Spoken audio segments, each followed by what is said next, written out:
Assalamualaikum warahmatullahi wabarakatuh. Saya Putri Nur Faiza dengan NIM 230804600024. Saya akan menyetorkan hadis 8 hadis yang menjadi tugas UAS matkul studi hadis tentang matematika, juga yang diriwayatkan oleh Imam Muslim nomor 1164 yang berbunyi hadatsana Yahya bin Ayyub wa Qutaibah bin Sa'id wa Adi bin Hujr jami'an an Ismail qala Ibnu Ayyub hadatsana Ismail Ibnu Ja'far akhbarani Sa'd bin Sa'id bin Qaishin an Umar bin Sabit bin al-Harith al-Khazraji an Abi Ayyub al-Ansari radhiyallahu anhu hadatsahu anna Rasulullah sallallahu alaihi wasallam qala man shoma ramadhana thumma atba'ahu sittamin min sawalin kana kashimami dahri. Artinya, telah menceritakan kepada kami Yahya bin Ayyub dan Qutaibah bin Sa'id dan Ali bin Hujr, semuanya dari Ismail. Ibnu Ayyub berkata, telah menceritakan kepada kami Ismail bin Ja'far, telah mengabarkan kepadaku Sa'ad bin Sa'id bin Qais dari Umar bin Sabit bin Haris al-Khazraji dari Abu Ayyub al-Ansari radhiyallahu anhu, bahwa ia telah menceritakan kepadanya bahwa Rasulullah SAW bersabda, siapa yang berpuasa Ramadan kemudian diiringinya dengan puasa 6 hari di bulan Syawal, maka yang sedemikian itu seolah-olah berpuasa sepanjang masa. Hadis ini sahih menurut kitab Sahih Muslim. Hadis ini menjelaskan bahwa siapa yang berpuasa di bulan Ramadan dan kemudian melanjutkannya dengan berpuasa 6 hari di bulan Syawal, ia akan mendapatkan pahala seolah-olah telah berpuasa sepanjang tahun. Puasa 6 hari di bulan Syawal adalah amalan sunnah yang sangat dianjurkan setelah puasa wajib Ramadan. Setiap amal kebaikan, terutama puasa, dilipat gandakan pahalanya dalam Islam. Dalam hal ini, puasa 6 hari dianggap seperti puasa sepanjang tahun karena setiap hari puasa dihitung 10 kali lipat pahalanya. Hadis ini mengajarkan pentingnya konsistensi dalam beribadah dan memperbanyak amalan sunnah untuk mendekatkan diri kepada Allah SWT. Gambarannya dalam matematika yaitu dalam Quran surat Al-An'am ayat 160 diperoleh hasil 360 hari kurang 5 hari dalam setahun, 36 hari, yang 30 harinya itu bulan Ramadan dan 6 harinya itu bulan Syawal, kemudian dikalikan 10 itu setara dengan 1 tahun. Kemudian nilai-nilai yang terkandung yaitu konsistensi dalam beribadah, kemudian meningkatkan kualitas ibadah, kemudian puasa di hari Syawal, seseorang mendapatkan pahala seolah-olah berpuasa sepanjang tahun. Hadis selanjutnya yaitu hadis tentang lingkungan yang diriwayatkan oleh Imam Muslim nomor 1914 yang berbunyi hadatsani Zuhair bin Harbin hadatsana Jarir an Zuhail an abihi an Abi Hurairah qala Rasulullah sallallahu alaihi wasallam marrajulun bihuzni syajarati ala bahri tariqi faqala wallahi liunahyanna hada anil muslimina la yu'dihim fa'udkhilal jannah. Artinya, telah menceritakan kepada kami Zuhair bin Harb, telah menceritakan kepada kami Jarir dari Zuhail dari ayahnya dari Abu Hurairah berkata, Rasulullah SAW bersabda, ada seorang lelaki yang membuang dahan pohon yang menghalangi jalan. Lalu dia berkata, demi Allah, aku akan singkirkan dahan ini agar tidak mengganggu dan menyakiti kaum muslimin. Maka Allah pun memasukkannya ke surga. Hadis ini statusnya sahih menurut kitab Sahih Muslim nomor 1914. Hadis ini menjelaskan tentang pentingnya peduli terhadap kenyamanan dan keselamatan orang lain, bahkan dalam hal yang terlihat sederhana seperti menyingkirkan dahan di jalan. Tindakan kecil tersebut mencerminkan niat tulus untuk mencegah kesulitan bagi orang lain, dan Allah memberikan balasan besar, yaitu berupa surga.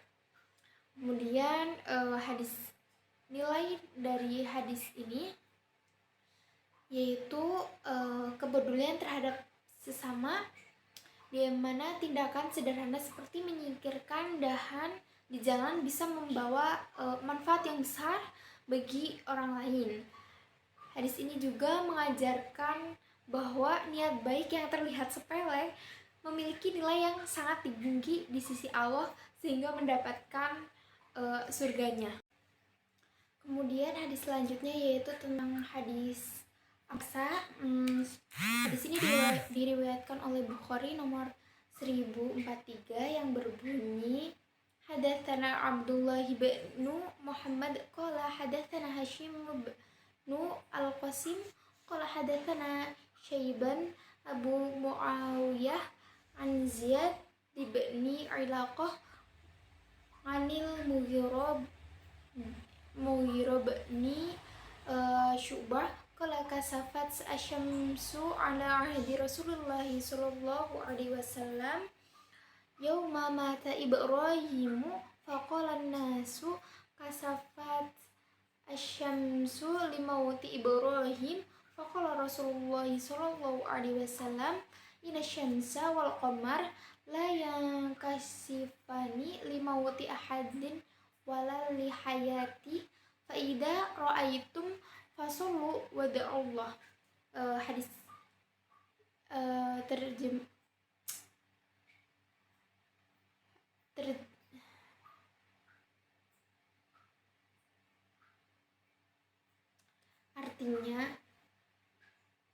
artinya hadis ini yaitu telah menceritakan kepada kami Abdullah bin Muhammad berkata, telah menceritakan kepada kami Hashim bin Al-Qasim berkata, telah menceritakan kepada kami Syaiban Abu Muawiyah dari Ziyad bin Alaqah dari Al-Mughirah bin Syu'bah berkata, pada masa Rasulullah Shallallahu Alaihi Wasallam pernah terjadi gerhana matahari, yaitu di hari meninggalnya putra beliau Ibrahim. Orang-orang lalu berkata, gerhana matahari ini terjadi karena meninggalnya Ibrahim. Kemudian maka Rasulullah SAW pun bersabda, sesungguhnya matahari dan bulan tidak akan mengalami gerhana disebabkan karena mati atau hidupnya seseorang. Jika kalian melihat gerhana, maka sholat dan berdoalah kalian kepada Allah. Hadis ini sahih menurut kitab Sahih Bukhari. Kemudian hadis ini menjelaskan tentang peristiwa gerhana matahari yang terjadi pada masa Rasulullah Shallallahu Alaihi Wasallam, tepat pada hari ketika putra beliau Ibrahim wafat. Ketika itu sebagian orang berpandangan bahwa gerhana matahari yang terjadi adalah sebagai tanda atau akibat dari kematian Nabi Ibrahim. Mereka beranggapan bahwa gerhana tersebut merupakan fenomena alam yang terjadi sebagai respon terhadap peristiwa sedih tersebut. Kemudian namun Rasulullah SAW ini membantah pandangan tersebut.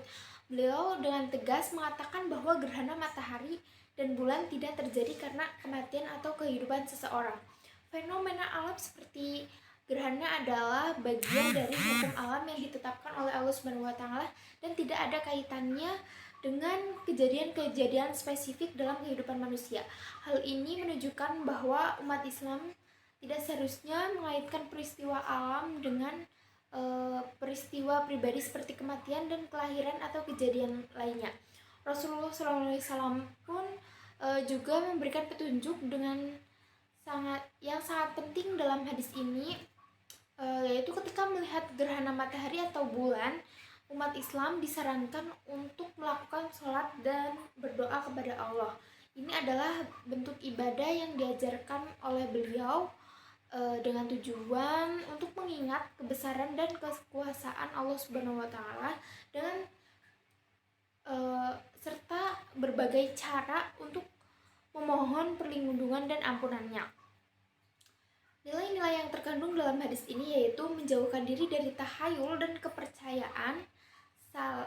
kepercayaan salah, kemudian mengakui dan menyadari bahwa segala sesuatu yang terjadi di dunia ini adalah bagian dari takdir dan kekuasaan Allah Subhanahu wa taala. Kemudian melaksanakan ibadah dalam menghadapi fenomena alam yang telah ditetapkan oleh Allah Subhanahu wa taala. Selanjutnya yaitu tentang hadis kimia. Hadis ini diriwayatkan oleh Imam Muslim nomor 204 yang berbunyi hadatsana Ubaidullah bin Mu'ad al-Anbari hadatsana Abi hadatsana Syu'bah an Yahya bin Ubaidi Abi Umar al-Bahrani qala sami'tu ibna Abbas yaqulu kana Rasulullah sallallahu alaihi wasallam yuntabandu lahu awalal laili fayashrabuhu idza asbaha yawmahu dzalik walailatal lati taji'u wal ghada walailatal ukhra wal ghada ilal asri fa im baqiya syai'un saqahul khadima au amara bihi fasob yang artinya itu telah menceritakan kepada kami Ubaidullah bin Mu'ad al-Anbari telah menceritakan kepada kami, ayahku telah menceritakan kepada kami Syu'bah dari Yahya bin Ubaid Abu Umar al-Bahrani. Dia berkata, saya mendengar Ibnu Abbas berkata, Rasulullah SAW dibuatkan perasan nabits di awal malam, kemudian beliau meminumnya di pagi harinya, kemudian malam harinya, kemudian lusa dan malam harinya, serta keesokan harinya lagi sampai menjelang asar. Jika perasan tersebut masih beliau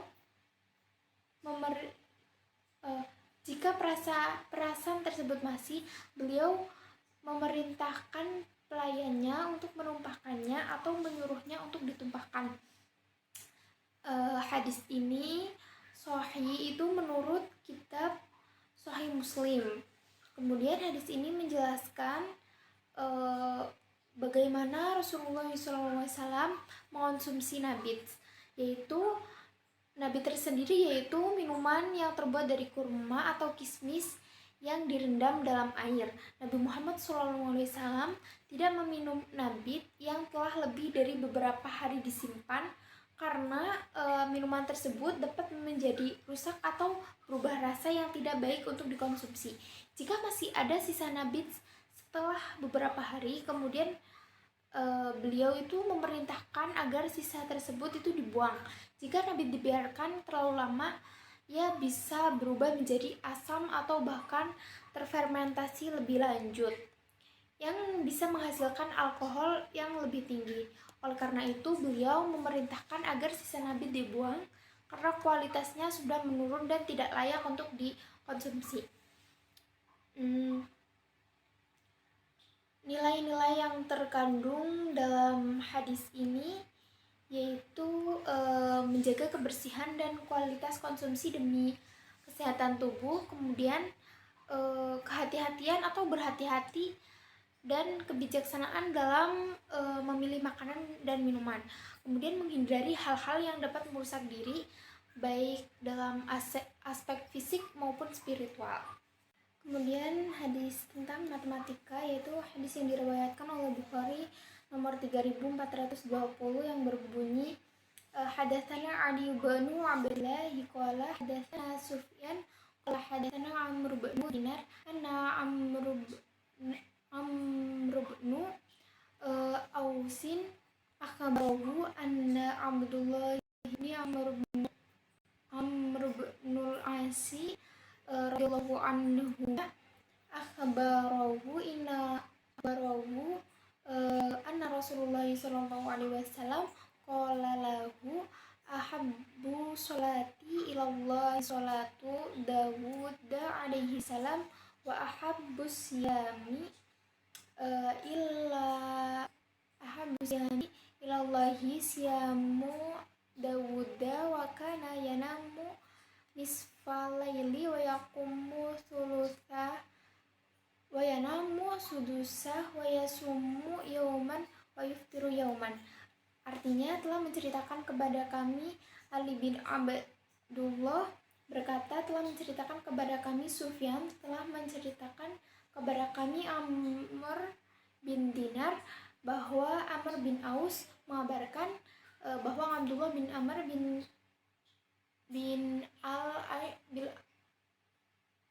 al-Ash radhiyallahu anhu mengabarkan bahwa Rasulullah SAW pernah berkata kepadanya, sholat yang paling Allah cintai adalah sholatnya Nabi Daud alaihi salam, dan puasa yang paling Allah cintai adalah puasanya Nabi Daud alaihi salam. Nabi Daud alaihi salam tidur hingga pertengahan malam, lalu sholat pada sepertiganya, kemudian tidur kembali pada seperenam akhir malamnya. Dan Nabi Daud alaihi salam puasa sehari dan berbuka sehari. Hadis ini sahih menurut kitab Sahih Bukhari. Kemudian hadis ini menjelaskan tentang ibadah yang paling dicintai oleh Allah, yaitu sholat dan puasa yang dilakukan oleh Nabi Daud alaihi wasallam. Rasulullah SAW pernah menyampaikan bahwa sholat yang paling disukai oleh Allah adalah sholat yang dilakukan oleh Nabi Daud yang bangun untuk sholat di sepertiga malam terakhir setelah tidur pada separuh malam. Nabi Daud juga dikenal dengan kebiasaan berpuasa sehari dan berbuka seharinya, yang menunjukkan pola ibadah yang penuh keseimbangan. Hadis ini bisa dipahami sebagai cara membagi waktu secara efisien dan seimbang. Nabi Daud alaihi wasallam memiliki pola ibadah yang teratur, di mana beliau membagi malamnya menjadi beberapa bagian. Setengah malam untuk tidur, sepertiga malam terakhir untuk sholat, dan seperenam malam terakhir untuk tidur lagi. Ini seperti membagi waktu dengan pembagian yang tepat sehingga tidak ada waktu yang berlebihan. Misalnya, jika kita memiliki waktu 12 jam untuk tidur dan beribadah di malam hari, Nabi Daud membaginya menjadi 3 bagian, 6 jam untuk tidur, 4 jam untuk sholat, dan 2 jam untuk tidur lagi. Ini adalah contoh cara mengatur waktu yang efisien dengan membagi waktu secara proporsional. Selain itu, dalam hal puasa, Nabi Daud berpuasa sehari dan berbuka sehari. Ini bisa dianggap sebagai pola yang seimbang, di mana tubuh diberi waktu untuk istirahat di antara puasa. Dalam matematika ini mirip dengan konsep keseimbangan, di mana tidak ada satu bagian yang terlalu banyak atau terlalu sedikit. Secara sederhana, hadis ini mengajarkan kita membagi waktu dengan bijaksana dan seimbang, seperti prinsip dalam matematika yang mengutamakan efisiensi dan keseimbangan agar hasilnya lebih baik. Terus nilai-nilai yang terkandung dalam hadis ini yaitu keseimbangan dalam ibadah, kemudian disiplin dan konsistensi, kemudian mengutamakan kualitas dalam ibadah, kemudian menghargai waktu dan lain sebagainya.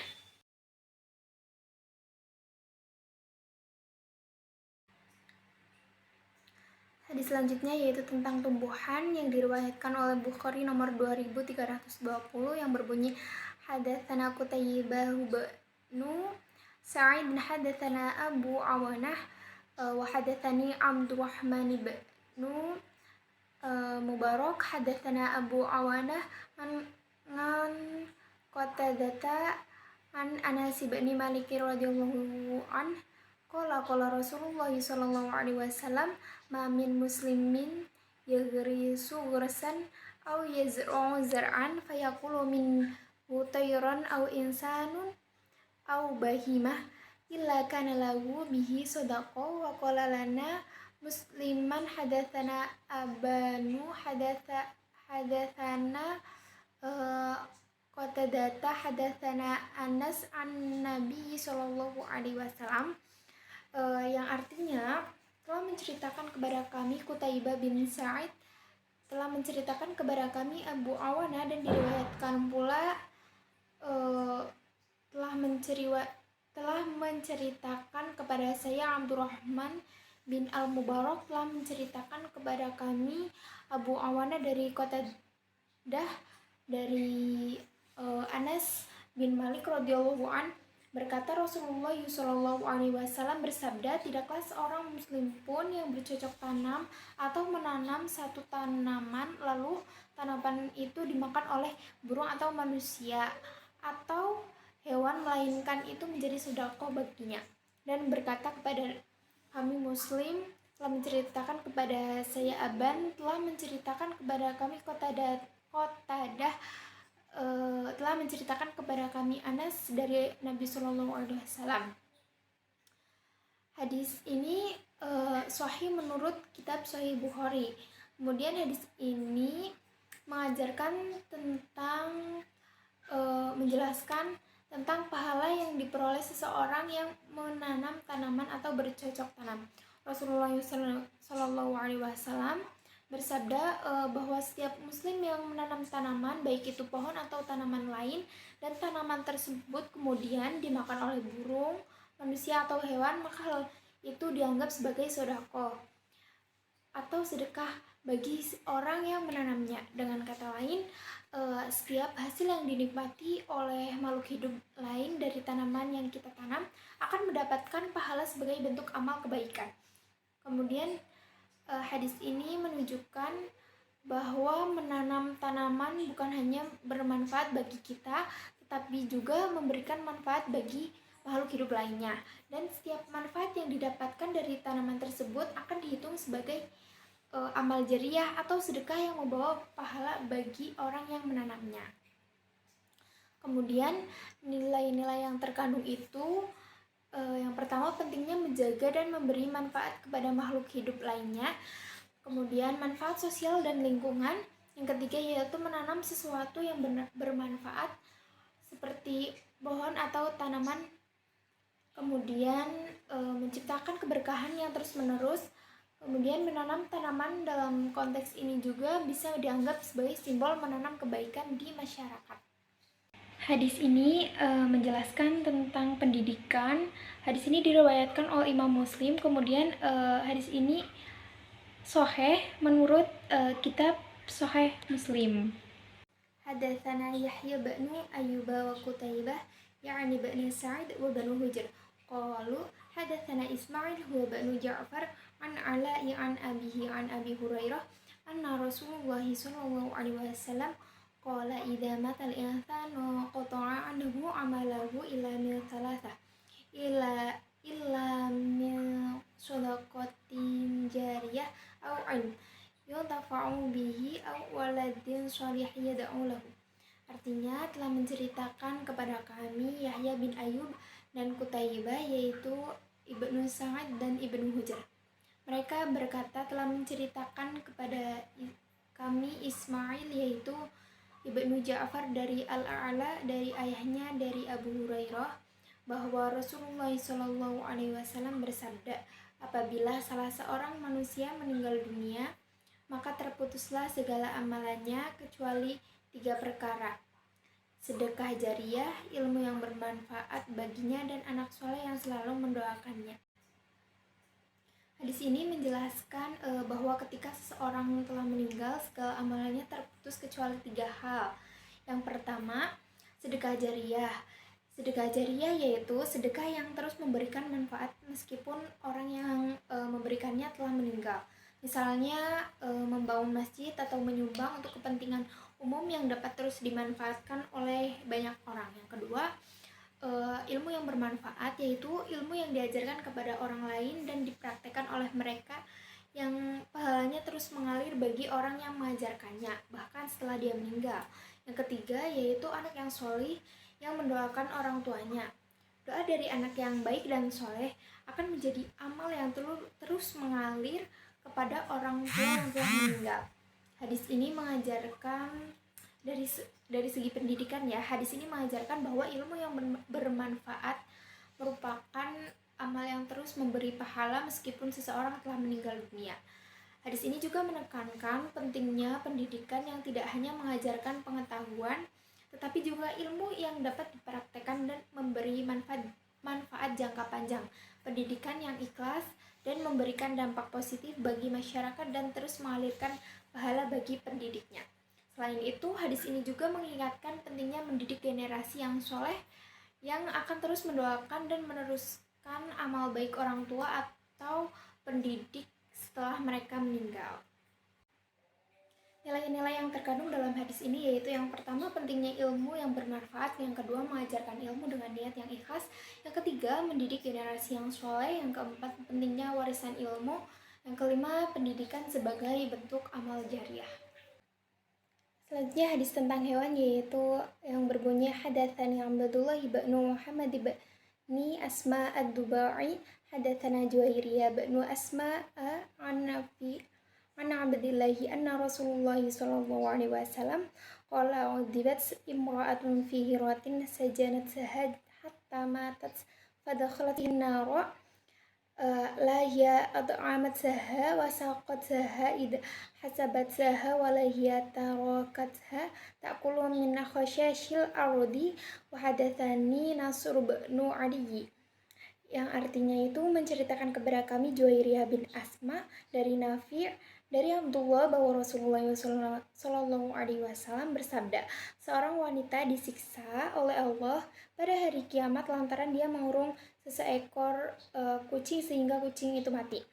Karena itu Allah Subhanahu Wa Taala memasukkannya ke neraka. Kucing itu dikurungnya tanpa diberi makan dan minum, dan tidak pula dilepaskannya supaya ia dapat menangkap serangga-serangga di bumi.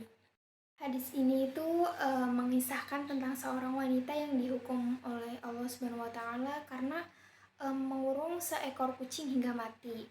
Kemudian dalam hadis ini juga Rasulullah SAW menjelaskan bahwa wanita tersebut mengurung kucing itu tanpa memberinya makan dan minum, serta tidak membiarkannya mencari makan dari serangga-serangga di bumi. Karena perbuatannya yang tidak manusiawi tersebut, kucing itu akhirnya mati dan wanita itu dihukum dan dimasukkan ke neraka. Hadis ini mengajarkan kita tentang pentingnya memperlakukan makhluk hidup termasuk hewan dengan baik dan penuh kasih sayang. Islam ini mengajarkan bahwa kita harus memberikan perhatian terhadap hewan, memberi mereka makan dan memastikan mereka tidak tersiksa. Tindakan menyiksa hewan seperti yang dilakukan oleh wanita dalam hadis ini merupakan dosa besar yang dapat mendatangkan siksa yang berat di akhirat. Hadis ini menjadi peringatan bagi umat Islam untuk menjaga hak-hak makhluk hidup lainnya, tidak hanya manusia tetapi juga hewan, dengan memperlakukan mereka dengan kasih sayang dan perhatian yang seharusnya diberikan. Kemudian nilai-nilai dari hadis ini yaitu yang dapat diterapkan dalam kehidupan sehari-hari, yaitu salah satunya pentingnya kasih sayang terhadap makhluk hidup termasuk hewan. Hewan seperti kucing dalam hadis ini juga memiliki hak untuk diperlakukan dengan baik, diberi makan dan mendapatkan perhatian yang layak. Kemudian hadis ini menekankan tanggung jawab kita sebagai manusia dalam memperlakukan hewan dengan baik dan tidak berlaku zalim terhadap mereka. Perlakuan buruk terhadap hewan seperti yang dilakukan oleh wanita dalam hadis tersebut menunjukkan bahwa perbuatan zalim terhadap makhluk hidup akan mendapat balasan buruk, yaitu siksa dari Allah di akhirat. Hal ini mengingatkan kita bahwa setiap perbuatan kita akan ada konsekuensinya dan kita harus berhati-hati dalam setiap tindakan, tidak hanya terhadap sesama manusia tetapi juga terhadap hewan. Hadis ini juga menekankan bahwa semua makhluk hidup, baik manusia, hewan maupun tumbuhan, memiliki nilai dan hak untuk hidup dengan layak. Ini Sahih menurut kitab Sahih Muslim, yang mana diriwayatkan oleh Imam Muslim nomor 2242. Cukup sekian dari saya, kurang lebihnya mohon maaf. Wassalamualaikum warahmatullahi wabarakatuh.